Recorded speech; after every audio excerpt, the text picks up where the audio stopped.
कधी विचार केलाय का? संत शब्दात कमी बोलतात, पण त्यांच्या एका वाक्यात संपूर्ण आयुष्य बदलण्याची ताकद असते. आजचा हा प्रसंग श्रीपाद वल्लभांच्या अशाच एका उपदेशाचा आहे, जो ऐकणारा कधीच पूर्वीसारखा राहत नाही. हा प्रसंग शेवटपर्यंत ऐका, कारण शेवटी एक गुप्त अर्थ उघड होणार आहे. तर पाहूयात आपण श्रीपाद वल्लभ चरित्रामृत या ग्रंथातील अध्याय 11. अध्याय 11 आहे सुभय श्रेष्ठी, चिंतामणी आणि बिल्वमंगल यांचा वृत्तांत. दत्त आराधनेमुळे मिळते सर्व देवांच्या आराधनेचे फळ. श्रीपादांचा जन्म अद्भुत, ज्योतिर्मय, शुभमस्तू, निर्विघ्नमस्तू. पुढील दिवशी सुभय श्रेष्ठींनी सांगायला सुरुवात केली. दत्तप्रभू हे सर्व देवता स्वरूप आहेत. त्यांची आराधना केली तर सर्व देवतांची आराधना केल्याचे फळ मिळते. सर्व देवतांमध्ये दत्तच आहेत. शनी प्रदोष असताना सुमती अनसूया तत्वात परमशिवाची आराधना करीत असे. त्यामुळे दत्तप्रभूमध्ये शिवतत्व आणि अनसूया तत्व यांचे प्रतिबिंब पडलेले आहे. दत्त जन्मावेळी असलेल्या अनसूयाच्या स्थितीसारखीच स्थिती सुमतीची होती. त्यावेळी तिच्या गर्भात श्रीपाद वल्लभ अवतरले. ती एक अद्भुत अशी योग प्रक्रिया होती. साधारण मानवाप्रमाणे माता पित्यांच्या एकत्र येण्यातून त्यांचा जन्म झाला नव्हता. पिता अप्पलराज शर्मा आणि माता सुमती यांच्या नेत्रातून योगज्योती प्रकटल्या आणि त्यांचा संयोग झाला. त्या एकत्रित झालेल्या योगज्योतीने सुमती मातेच्या गर्भात प्रवेश केला. 9 महिने पूर्ण झाल्यानंतर सुमती मातेच्या गर्भातून ज्योती स्वरूपातच श्रीपाद वल्लभ प्रकटले. आता सुद्धा श्रीपाद ज्योती स्वरूपातच आहेत. 3ऱ्या वर्षापासूनच त्यांच्यातील विचित्र शक्ती त्यांनी दाखवायला सुरुवात केली. श्रीपादानंतर सुमती मातेला श्री विद्याधरी, राधा आणि सुरेखा अशा 3 मुली झाल्या. मुली मोठ्या झाल्यानंतर एक दिवस मल्हादी रामकृष्णावधानी नावाचा बापनावधानी यांच्या दूरचा नातेवाईक बापनावधानी यांच्या घरी आला. तो महापंडित होता. त्याला चंद्रशेखर नावाचा मुलगा होता. बापनावधानी त्याला म्हणाले की गंडीकोट घराण्यात साक्षात लक्ष्मीसारखी एक मुलगी आहे आणि ती मल्हादी घराण्याची सून होण्यास अतिशय योग्य आहे. श्री विद्याधरीचा विवाह चंद्रशेखर बरोबर करून दिल्यास चांगलेच होईल असे श्रीपादांनी सुद्धा सांगितले. दोन्ही घराण्यातील ज्येष्ठ व्यक्तींनी या विवाहास अतिशय अनुकूल मत व्यक्त केले. त्यानंतर श्री विद्याधरीचा विवाह चंद्रशेखर बरोबर पिटिकापूरमध्ये मोठ्या थाटामाटाने करण्यात आला. राधाचा विवाह विजय वाटिकेत राहणाऱ्या विश्वनाथ मुरली कृष्णावधानी यांच्याशी आणि सुरेखाचा विवाह मंगळागौरी निवासी दत्तात्रेयावधानी यांच्याशी करून देण्यात आला. गोदावरी प्रांतातील ताटंकपूर तनकू गावामध्ये अनेक वाजपेयी आणि पौंडरिक महायज्ञ केलेले एक परम पुण्यवंत वाजपेयी राज घराणे आहे. पिटिकापुरातील मल्हादी घराण्याशी त्यांचे घनिष्ठ संबंध आहेत. इंद्र ब्रह्म, इंद क्षात्र हा सिद्धांत वाजपेयी राज अनुसरित होते. ते वरिष्ठ शक्ती पराशर ऋषी प्रवरान्वित अशा पराशर गोत्रातील ऋग्वेदी ब्राह्मण होते. मल्हादी हे यजुर्वेदी होते. ऋग्वेद शिकविणारा गुरु कन्नड देशात नसल्यामुळे तेथील विद्यार्थ्यांची फार अडचण होत होती. ती अडचण निवारण करण्यासाठी तंटकपुराच्या वाजपेयी राज मायनाचार्य यांना पाचारण करण्यात आले. तेव्हा मायनाचार्य तंटकपूर सोडून कर्नाटकातील होयसळ येथे राहायला आले. त्यानंतर त्यांच्या घराण्याला होयसळ ब्राह्मण म्हणून ओळखले जाऊ लागले. ब्रह्म क्षात्र सिद्धांत स्वीकारलेला असल्यामुळे त्यांनी ब्राह्मण वृत्ती आणि क्षात्र वृत्ती सारख्याच प्रमाणात स्वीकारली होती. त्यांनी सनातन धर्माचे रक्षण करण्याची फार कष्ट केले. मायनाचार्यांना माधवाचार्य आणि सायनाचार्य असे 2 पुत्र होते. ते दोघेही महान पंडित होते. सायनाचार्यांनी वेदांवर भाष्य लिहिले. माधवाचार्यांनी महालक्ष्मीच्या कृपेसाठी मोठे कष्टप्रद तप केले. महालक्ष्मी प्रसन्न झाल्यावर त्यांनी तुझा विशेष कृपा कटाक्ष माझ्यावर असू दे असा वर तिच्याकडे मागितला. महालक्ष्मी त्यांना म्हणाली, वस्ता या जन्मी तरी हे साध्य होणे शक्य नाही. तू मागितलेला वर तुला पुढच्या जन्मी मिळेल. त्यावर माधवाचार्य म्हणाले, माते मी आता संन्यासी झालो आहे आणि संन्यास म्हणजे पुनर्जन्मच आहे असे म्हणतात ना. माधवाचार्यांचे म्हणणे मान्य करून लक्ष्मीने त्यांना इच्छित वर दिला. महालक्ष्मीने सांगितले की तू लोखंडाच्या कोणत्याही वस्तूला हात लावल्यास तर ती सोन्याची होईल. महालक्ष्मीने वादवाचार्यांना असेही सांगितले की तुला श्रीपादांचा अनुग्रह मिळेल आणि पुढील जन्मी तू श्रीपादांना संन्यासाश्रमाची दीक्षा देशील. त्यावेळी तुझे नाव श्रीकृष्ण सरस्वती असेल. पुढील जन्मात श्रीपाद नरसिंह सरस्वती असे नाव धारण करतील आणि तू त्यांना संन्यास धर्माची दीक्षा देशील. महालक्ष्मीचा वर मिळाल्यानंतर ते विद्यारण्य महर्षी या नावाने ओळखले जाऊ लागले. मायनाचार्याची सुखोभोगाची इच्छा पूर्ण झाली नसल्यामुळे आधी सायनाचार्यांच्या वंशात गोविंद दीक्षित या नावाने जन्म घेऊन तंजावरच्या महाराजांचे महामंत्री होऊन त्यांनी राजर्षी होऊन सुखोभोग घेतला आणि त्यानंतरच्या जन्मामध्ये ते श्रीकृष्ण महर्षी म्हणून संन्यासी झाले आणि श्रीपादांना संन्यास दीक्षा दिली. या सर्व घटनांची भविष्यवाणी श्रीपादांनी केली होती आणि त्यांच्या सत्यसंकल्पामुळे तसेच घडले. कोणत्याही देवतेची आराधना केल्यानंतर त्या देवतेमध्ये दत्तप्रभूच्या कृपेने नूतन चैतन्य निर्माण होऊन त्यांच्याकडून साधक आणि भक्तांची इच्छा अभिलाषा पूर्ण केली जाते. ते प्रत्यक्ष दत्तप्रभूंच्याच आश्रयाला जातात. त्यांची कामे क्षणार्धात होतात. डोळ्याची पापणी लवते न लवते इतक्याच वेळात त्यांच्या इच्छा पूर्ण होतात. ध्रुव बाळाने तपचर्या केली तेव्हा श्री विष्णूने त्यांच्यावर आपल्या अनंत अपार मातृवात्सल्याची पखरण केली. दत्तगुरु हे सगुण आणि निर्गुण तत्वांना आधारभूत असलेले परमतत्व आहेत. तेच अंतिम तत्व आहे. दत्ततत्व हे तर्काने किंवा विचाराने जाणून घेता येत नाही. ते फक्त अनुभवानेच समजते. कोणतीही गोष्ट घडणे न घडणे किंवा वेगळ्याच पद्धतीने घडणे हे सर्व श्रीपादांच्या संकल्पामुळेच होत असते. माऊलीनो, इथूनच खरी कथा सुरू होते. पाहूयात आपण श्रीपाद तत्व. मी स्वतःच दत्त आहे असे श्रीपाद म्हणायचे. त्याचप्रमाणे कालाग्निशमन दत्तात्रेयाची आराधना सुद्धा करायचे. एकदा बापनावधानींनी श्रीपादांना विचारले, बाळा श्रीपादा, तू दत्त आहेस की दत्ताचा उपासक आहेस? त्यावर श्रीपाद उत्तरले, मी दत्त आहे असे म्हणतो तेव्हा मी दत्त असतो आणि जेव्हा मी दत्त उपासक आहे असे सांगतो तेव्हा मी उपासक असतो.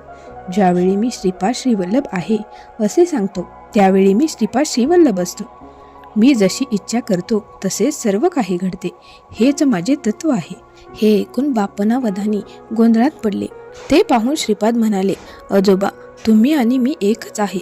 पुढील जन्मी मी तुमच्यासारखे शरीर धारण करणार आहे. संन्यास घेण्याची तुमची फार इच्छा आहे, परंतु या जन्मीच काय, पुढील जन्मात सुद्धा तुमची ही इच्छा पूर्ण होणार नाही. तुमच्या रूपात जन्म घेऊन तुमची सर्व कर्मबंधने नष्ट करावेत असा माझा विचार आहे.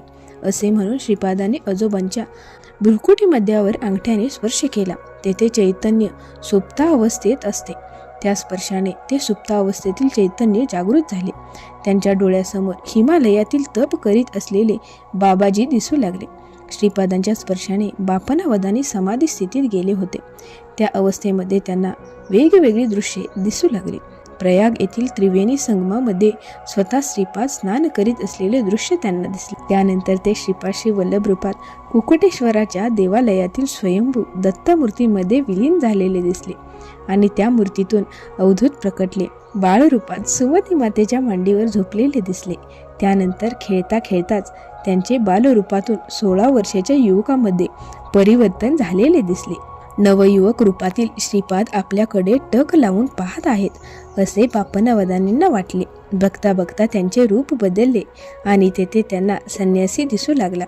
त्यांच्याकडे पाहत जो संन्यासी म्हणाला, अहो, मी कोण आहे असा विचार करताना मला नरसिंह सरस्वती असे म्हणतात आणि हे गंधर्वपूर आहे असे म्हणत असतानाच त्यांनी आपल्या खांद्यावरील उपरणे नदीच्या पाण्यावर अंथरले आणि त्यावर बसून श्री शैल्य येथे गेले. तेथील कर्दळी वनामध्ये अनेक महापुरुष आणि योगी होते. त्या सर्वांनी नरसिंह सरस्वतींना साष्टांग नमस्कार केला आणि ते म्हणाले, हे महाप्रभू, तुमचे आगमन व्हावे यासाठी आम्ही येथे शेकडो वर्षे तप करीत आहोत. तुमच्या दर्शनाने आम्ही धन्य झालो. आता आमच्यावर कृपा करा. त्यांच्या रूपात पुन्हा बदल झाला आणि आता श्रीपाद अनेक वर्षे तप केलेल्या केवळ कौपिनधारी वृद्धाच्या रूपात दिसू लागले. त्यांनी बापनावधानींकडे एक तीव्र कटाक्ष टाकला आणि म्हणाले, माझ्या या स्वरूपाला सर्वजण स्वामी समर्थ असे संबोधतील. थोड्या वेळाने त्यांनी देहत्याग केला. तो पुण्यात्मा तेथील एका वटवृक्षाच्या शेंड्यावर उभा राहिला आणि नंतर तो श्री शैल्य येथील मल्लिकार्जुन शिवलिंगामध्ये विलीन झाला. बापनावधानींना दिसला त्या महापवित्र अतिशक्तिमान अशा शिवलिंगातून मेघगर्जनेसारखा कानठळ्या बसवणारा पण गंभीर स्वरूपातील आवाज ऐकवला. बापनवदानेनी, तू धन्य आहेस. अत्यर्क मनाला न समजणाऱ्या आणि वाणीने वर्णन न करता येणाऱ्या अनादी आणि अनंत केवळ ज्ञान स्वरूप असलेल्या मला तू आपल्या क्रियाशक्ती योगाने सूर्यमंडळातून शक्तिपात करून मला आणखी अमर्याद असे बळ दिले आहेस. माझ्यामध्ये समाविष्ट असलेले 18,000 दिव्य पुरुष सतत माझी सेवा करीत असतात. हे दिव्य पुरुष माझे दर्शन घेणाऱ्यांना नेहमी भौतिक आणि आध्यात्मिक प्रगतीसाठी मदत करतात. ती मूर्ती स्वरूप मी श्रीपाद, श्रीवल्लभ, नरसिंह सरस्वती आणि स्वामी समर्थ या त्रिमूर्ती स्वरूपात तुला आशीर्वाद देत आहे. थोड्या वेळाने बापनवदानी भानावर आले. आपल्या समोर आलेल्या मुग्ध हास्य करीत असलेल्या त्या 3 वर्षाच्या बालकाला पाहून त्यांचे हृदय भरून आले. थोड्याच वेळापूर्वी त्यांना झालेल्या दिव्य साक्षात्कारामुळे ते भारावून गेले होते. त्यांनी श्रीपादांना उचलून छातीशी धरले. काही वेळ बापनवदानी तसेच तल्लीन अवस्थेत राहिले. त्यातून बाहेर आल्यावर त्यांना अग्निहोत्र करावयाचे आहे याची आठवण झाली आणि ते अग्निहोत्राच्या तयारीला लागले. अग्निहोत्र करण्याची त्यांची पद्धत विचित्र होती. अग्निकुंडात समिधा घालत अग्निनारायणाला आवाहन करून त्यांच्याकडून ते अग्नी प्रज्वलित करून घेत असत. अप्पलराज शर्मा सुद्धा याच प्रकारे अग्निहोत्र प्रज्वलित करीत असत. त्यांच्या सर्वच पिढ्या अग्निदेवतेच्या उपासक होत्या. ते अग्निकुंडात उतरून आहुती अर्पण करीत असत आणि अग्नी त्यांच्या वस्त्राला सुद्धा स्पर्श करीत नसे किंवा कोणत्याही प्रकारे झळ लागू देत नसे. हे त्यांच्या उपासनेचे फळ होते. माऊलींनो, पुढे जे घडलं त्यामागे श्रीपादांचीच योजना होती. तर पाहूयात आपण श्रीपादांचे अप्रतिम आणि अद्वितीय सामर्थ्य. श्रीपादांनी दृष्टांतातून आपल्या विविध रूपाचे दर्शन दिल्यानंतर बापनवदानी अग्निहोत्र करण्याच्या तयारीला लागले. समिधा रचून त्यांनी वेदोक्त मंत्रोच्चाराने अग्निनारायणाला पाचारण केले, परंतु यज्ञकुंडात अग्नी प्रज्वलित झाला नाही. अनेक वेळा आवाहन करून सुद्धा अग्नी प्रज्वलित होत नव्हता. आजपर्यंत कधीही न घडलेले अघटित आज का घडत आहे असा प्रश्न पडून बापनवदानींच्या मनात अनेक शंका यायला लागल्या. हे सर्व पाहत श्रीपाद जवळच बसले होते. आपल्या आजोबांची तगमग पाहून ते गालातल्या गालात हसत होते. अग्निनारायण प्रसन्न होत नसल्यामुळे बापनवदानी बेचैन झाले आणि त्यांना घाम फुटला. ते पाहून श्रीपाद म्हणाले, हे अग्निदेवते, कार्यामध्ये कोणताही अडथळा आणू नकोस. आजोबांनी आणून ठेवलेल्या कलशामधून उजव्या हाताने पाणी घेऊन श्रीपादांनी यज्ञकुंडामध्ये शिंपडले. त्याबरोबर यज्ञकुंडातील अग्नी धडाडून पेटला. आजोबा आश्चर्याने एकदा नातवाकडे तर एकदा यज्ञकुंडाकडे पाहू लागले.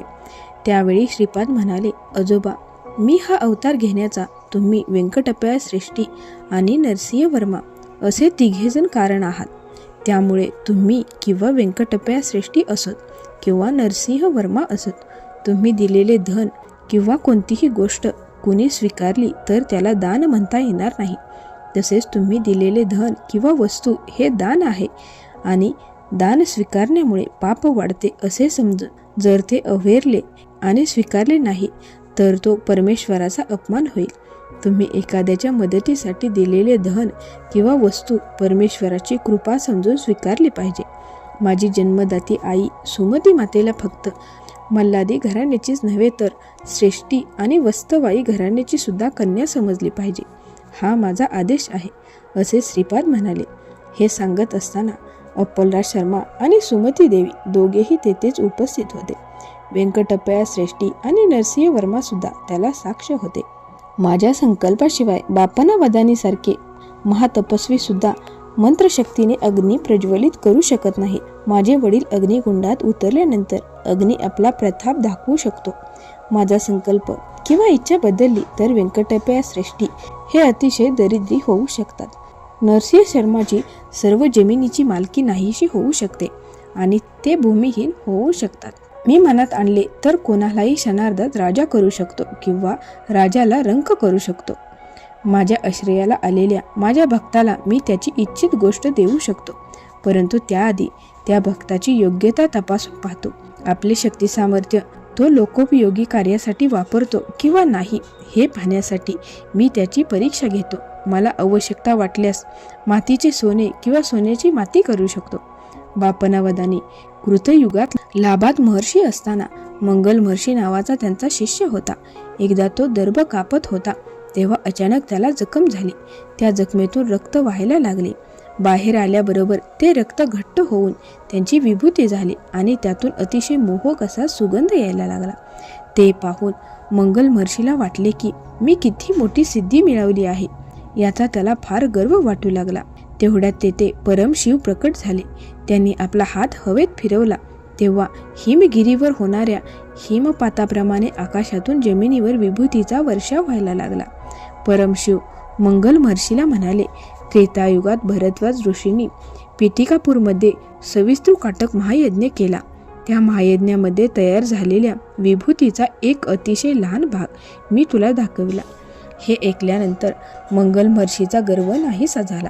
तेथे आलेल्या सर्वांनी हा प्रकार आश्चर्यचकित होऊन पाहिला. श्रीपाद पुढे सांगू लागले, या पिटिकापूरमध्ये पाय ठेवायला सुद्धा कितीतरी जन्माचे पुण्य असावे लागते. माझ्या या अवतार काळात तुम्ही सर्वजण माझ्या बरोबर असणे हे सुद्धा अपार पुण्याचेच फळ आहे. माझ्या शक्तीचा अनुभव घेतल्याशिवाय तुम्हाला ती कळणार नाही आणि कळल्याशिवाय तुम्ही माझे परमभक्त होऊ शकत नाही.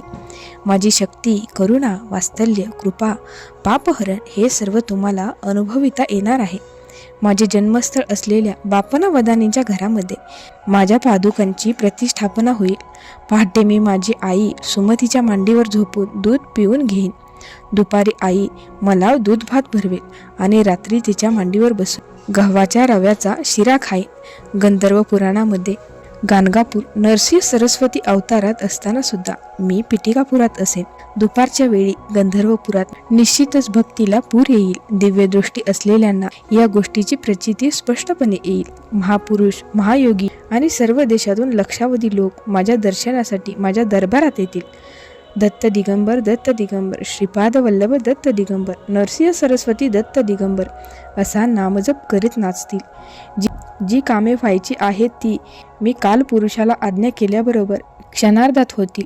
माझ्या नावाने एक महासंस्थान निर्माण केले जाईल. पूर्णपणे माझ्या प्रभावाखाली असलेल्या या पिटिकापूरमध्ये एक पाऊल ठेवण्या इतकी जमीनसुद्धा खरेदी करायला कोणालाच संधी मिळणार नाही. आवश्यक वाटल्यास मी माझ्या माणसांना शेंडी धरून उचलून आणून पिटिकापूरमध्ये ठेवीन. कितीही मोठा योगी असला तरी पिटिकापूरमधील माझ्या संस्थानामध्ये माझ्या इच्छेशिवाय येऊ शकणार नाही हे निश्चित. माझ्या आत्मतत्वाचे ज्ञान मिळवून आनंदात राहा, कारण हे तारुण्य पुन्हा येणार नाही. मानवाला माहीत असलेल्या सर्व देवतांची शक्ती माझ्यामध्ये आहे. कोणीही मला कोणतीही वस्तू दिली तर मी त्याला ती शतपटीने लगेच परत देतो. धर्माचरणाविरुद्ध म्हणजेच अधर्मानं धन कमवायला देणार नाही. धर्मविरुद्ध वागणाऱ्याला मोक्ष मिळणार नाही. श्रीपादांनी केलेला हा दिव्य उपदेश सुबया श्रेष्ठींनी शंकर भट्टाला सांगितला. श्रीपादांनी केलेल्या दिव्य उपदेशानंतरच्या दिवशी नरसिंह वर्मा आपली बैलगाडी घेऊन श्रीपादांच्या घरी आले आणि त्यांना आपली शेत जमीन दाखवण्यासाठी घेऊन गेले. ती जमीन नरसिंह वर्मांना वंश परंपरेने मिळाली होती. तेथे अनेक प्रकारच्या भाज्या लावलेल्या होत्या आणि त्या जोमाने वाढल्या होत्या, पण त्यामध्ये दोडक्याची अशी रोपे होती की त्यांना सहसा कधी फुले येत नसत आणि चुकून जरी एखादे फूल धरले तरी त्यातून फळे म्हणजे दोडके अतिशय कमी होत असत. ती दोडकीसुद्धा पूर्णपणे पोकळ आणि रसहीन असायची. नरसिंह वर्माने श्रीपादांना ती रोपे दाखवून सर्व हकीकत सांगितली. त्यावर श्रीपाद हसून म्हणाले, आमच्या घरातील सर्वांना दोडक्याची भाजी फार आवडते आणि त्यांच्याप्रमाणेच मला सुद्धा आवडते. तेथील दोडक्याची रोपे अशी होतात याला एक कारण आहे. पूर्वी या ठिकाणी एका दत्त उपासकाने तपश्चर्या केली होती. त्या दत्त उपासकामुळे या भूमीला सुद्धा दत्ताला भेटण्याची ओढ लागली. दत्ताच्या पदस्पर्शाचा लाभ आपल्याला व्हावा अशी तीव्र इच्छा तिच्यामध्ये जागृत झाली. दोडकी अशी गरहीन होणे ही या भूमीची नाराजी आणि ओढ दाखवण्याचा एक मार्ग आहे. आपल्या भाषेत ती आपले मनोगत व्यक्त करीत आहे. भूमाता कधीही अन्याय करीत नाही. ती तिचे दुःख सांगत आहे. चला आपण तिकडेच जाऊया. त्या भूमीला माझा पदस्पर्श होताच भूमातेच्या तत्वामध्ये बदल होईल आणि अतिशय रुचकर दोडकी ती आम्हाला देईन. आजोबा, तुम्ही बिनधास्तपणे तेथील दोडकी आमच्या घरी पाठवा. घरच्या सर्वांबरोबर मी सुद्धा ती खाईन असे सांगितले. महादाश्चर्य असे की त्यानंतर तेथील दोडक्याच्या वेलांना अतिशय रुचकर अशी दोडकी लागू लागली. श्रीपाद काही वेळ त्या शेत जमिनीवर फिरले. नरसिंहवर्माच्या शेतामध्ये श्रीपाद फिरत असताना तेथे काही युवक युवती आल्या. ते सर्वजण चेंचू जातीचे होते. त्या सर्वांनी श्रीपादांना श्रद्धापूर्वक नमस्कार केला. त्यावेळी श्रीपादांचे मुख अपूर्व तेजाने चमकत होते. श्रीपाद नरसिंहवर्मांना म्हणाले, आजोबा, हे सर्वजण माझ्या नरसिंह अवताराशी संबंधित आहेत. हे लोक महालक्ष्मीला आपली बहीण मानून तिची भक्ती करतात. तुम्ही यांना आश्रय दिला तर नरसिंह देवाचे तुम्हाला दर्शन होईल. श्रीपादांनी असे म्हणताच आपल्या भोवतीच्या लोकांना नरसिंहवर्मा म्हणाले, अहो भक्त हो, तुम्ही नरसिंह देवाला पाहिले आहे काय? ते कुठे असतात ते तुम्ही सांगू शकाल काय? त्यावर ते म्हणाले, त्यात काय मोठे आश्चर्य? सिंहाचे शिर असलेला मानव या जंगलात नेहमी फिरत असतो. तो आमची बहीण चेंचलक्ष्मीवर मोहित झाला आहे. आमच्या बहिणीला सुद्धा तो आवडतो, म्हणून आम्ही त्याचे लग्न लावून दिले आहे. तुमची इच्छा असेल तर आमची बहीण चेंचलक्ष्मी आणि नरसिंहाला येथे बोलावून आणू शकतो. एवढे सांगून ते युवक आणि युवती सर्वजण लगबगीने तेथून गेले. नरसिंहवर्मा हे सर्व आश्चर्याने पाहत होते. थोड्या वेळाने एक युवक आणि एक युवती आमच्याकडे येत असताना दिसले. योगायोगाने आम्ही त्याच बाजूला जात होतो. श्रीपादांनी मला आपल्याजवळ बोलावले. मी त्यांच्याजवळ गेल्यावर ते म्हणाले, सुबय सृष्टी, समोरून आपल्याकडे येत असलेले कोण आहेत असे तुम्हाला वाटते? ते बिल्वमंगल आणि चिंतामणी आहेत. आता आपण येथे एक शेकोटी पेटवूया आणि थोडी गंमत बघूया. नरसिंहवर्मांना आणि मला घाम यायला लागला. समोरून येणारे युवक आणि युवती म्हणजे बिल्वमंगल आणि चिंतामणीच आहेत याबद्दल आता संशय उरला नाही. त्या दोघांनी गुरुवायूरच्या श्रीकृष्णाचे दर्शन घेतल्यानंतर योगायोगाने त्यांना कुरुरम्या नावाची महायोगिनी दिसली. बिल्वमंगल आणि चिंतामणीला पाहताच काहीच कारण नसताना त्या महायोगिनी त्यांच्याकडे पाहत म्हणले, श्रीपाद श्रीवल्लभ दर्शन प्राप्तिरस्तु. आणि त्यानंतर हात उचलून वरद हस्ताची खून केली. तिच्या त्या आशीर्वादाने दोघांच्याही मनामध्ये भक्ती आणि वैराग्य यांचे बीज अंकुरले. मंगलगिरी तेथील नरसिंहाचे दर्शन घेऊन दोघेही श्रीपादांच्या दर्शनासाठी पिटिकापूरकडे आले होते. शतायुषी महामाता महायोगिनीच्या आशीर्वादाच्या प्रभावामुळे त्यांना श्रीपाद श्रीवल्लभांचे दर्शन भाग्य लाभले. ही एक आश्चर्यकारक घटना होती. त्या दोघांनी मंगलगिरीच्या नरसिंह देवासमोर प्रार्थना केली होती.